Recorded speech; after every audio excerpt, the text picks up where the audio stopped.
And I love this song. And yes, I have my own little green dress underneath. I think I want to say I consider myself like the prop queen with my tweed coat and my incredibly long scarf, and because I try to fit my review into the overall consensus of the film.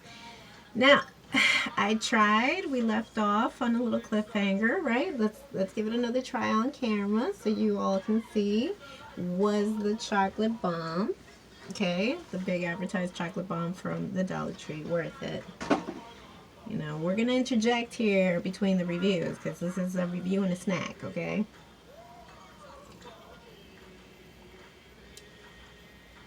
It tastes very chocolatey. It does have a little bit of the mini marshmallows. It is really sweet. So I think this is a great thing if you're doing a family activity. You could take this on a go on a tumbler, and if you're going to go see the Rockefeller Center, anything that's Christmassy right now in New York, I think it would be ideal. It's super sweet, so it depends on your taste buds. If you're too sensitive or even hypersensitive where it can give you headaches, sweetness, then no, that I would opt not to.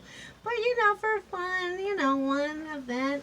And speaking of Christmas, I just wanted to point this out. This is the sweetest thing that I came across from Five and Below. I Heart New York, especially after the rough patch that the city has been in the last 2 years. I think this was beautiful. You can add this to your Christmas tree, and I think it just overall is the consensus. I think it's the feeling that most people, audience members, get in watching this film. It is a love letter. Here we have a love letter for New York. We have a love letter for Jonathan Larson. We have a love letter to Broadway. We have a love letter to the greats, Stephen Sondheim. I'm sorry if I'm mispronouncing. Sondheim, sorry. Stephen Sondheim, which, again, we didn't even know first viewing this film, which I believe released, like 2 weeks ago or about a week ago on Netflix, because I think it was in theaters at the beginning of last month, or maybe the second week of last month, and then this was a little before Thanksgiving, and yeah, he passed. So it ended up being not only a tribute and an homage and a love letter to Jonathan, but also to the great of Stephen Sondheim. So again, this is my nerdy girl love letter to my city.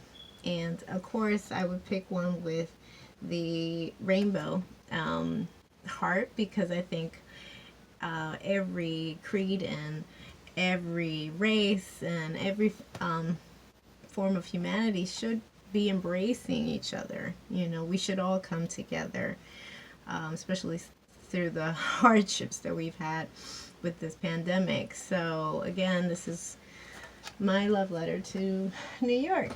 And also, I want you all to realize my background. Watch my background. I made it really nice and pretty, Christmassy, with the snowflakes. And also, these are not just like, these aren't fake props. These are actually like my CDs to mimic the film, and typical books that any writer would have in their repertoire, in their library. The War of Art, which I recommend. I bought that a couple of years back. And What They Don't Teach You at Film School. Again, this is a quintessential New York reading. Now, getting back to what I was saying in terms of Robin de Jesus, he was phenomenal. I loved him in Boys in the Band. The scene where he gets me to cry, where he is vulnerable enough to be exposed in front of his peers, is that scene. I knew, and I wasn't aware of his work on Broadway, because I can't say I'm a Broadway baby that I can say that I've seen every show. I have seen shows. I mean, that's the perk in living in New York. But I haven't seen him in person or live, so I only had that one film, and I found him captivating. I think he steals every scene with. I already mentioned that his smile is phenomenal. Like he really brights up a room with just his smile alone, and he does a phenomenal job here. He steals the scenes, and it's hard because I think Andrew Garfield does a really great interpretation of Jonathan Larson. Like, I wouldn't be able to tell the difference between the real one and the fake one, because I think he really invoked him in this character. And their camaraderie in this film is just it's just refreshing to see. It's what you would consider a 1990s version of a bromance, right? They're really great friends. And if I'm not mistaken, Tick Tick Boom, was written out of love and appreciation, but also frustration and just Jonathan trying to get Superbia made. So to keep, I believe, his creative juices going, he was a prolific writer. So he was constantly writing. Even if it came down to writing about sugar, he would write. So Tick Tick Boom blossomed out of that. And it was an homage and a love letter to his own friend, Michael, and in real life. Now, was he Latino in real life? No. And I'll link in the description box below the documentary about Jonathan Larson that is available on YouTube and who these real people were. But the play interpretation, which I believe Lin-Manuel Miranda he played Jonathan's character, and I think when it ran in London, the character for Michael is open to interpretation, so it can be any race, even down to the girlfriend. From what I gather from the documentary, Jonathan's real girlfriend was Caucasian, but in this movie we see her as a person of color. She's beautiful. She's beautiful, and I think it also opens the doors for so many possibilities and actresses, leading ladies that could be women of color. I wish, to be perfectly honest, this is where I'll have a moment of honesty, that I wish that the same care and love and adulation that Lin had for this particular piece of work, that he would have perhaps considered when he was doing In the Heights. Now, don't get me wrong, I haven't seen the live version of In the Heights. I'm going just based by the movie. And with that, I will segue into how you have to be careful with what you put on screen, because people who typically don't go to Broadway, aren't constantly buying tickets to go to Broadway, will never actually get a real sense of what the material is if they're going based on the film. If you want me to be perfectly honest, and I knew, I was aware of Rent. It was, when it first came out, it was in constant rotation in commercials. I'm in that age bracket that Lin is in, so I wish I would have seen it when it first came out. He and I are in the same age range, and I would have probably been taken enthralled with it, like what they call Rent heads, right? For the fans and fanatics of Rent. But when I saw the film, when I think it came to theaters into the 2000s, mid-2000s, and they had replaced some of the cast, the original cast, like Mimi was now not played by Daphne, but now it was Rosario Dawson, and I think Rosario did a great job. I think she's a little too emaciated, though, to play Mimi. And certain things just didn't click for me, that I was like, this is Rent, so don't come for me, though, because from what I have seen, and I have been able to see of live footage of like when the play first came out, and it's poor quality because it's VHS turned into digital. I fell in love with it. So I understood why people loved Rent so much.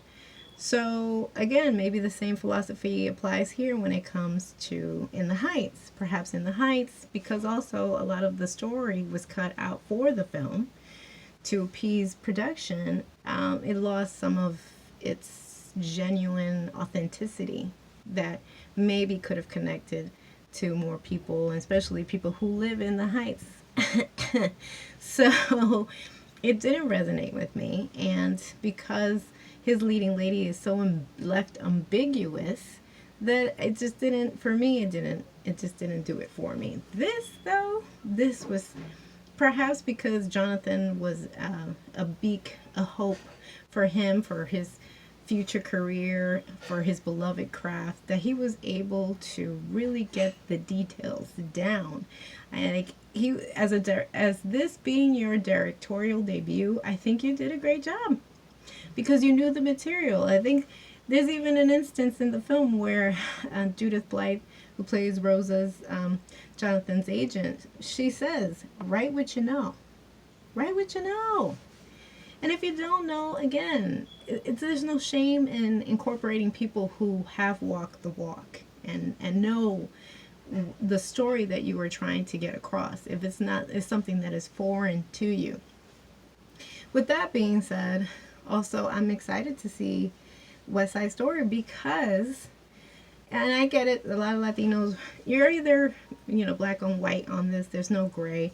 You either hate what's coming or don't. I want to see it first so I can make a judgment.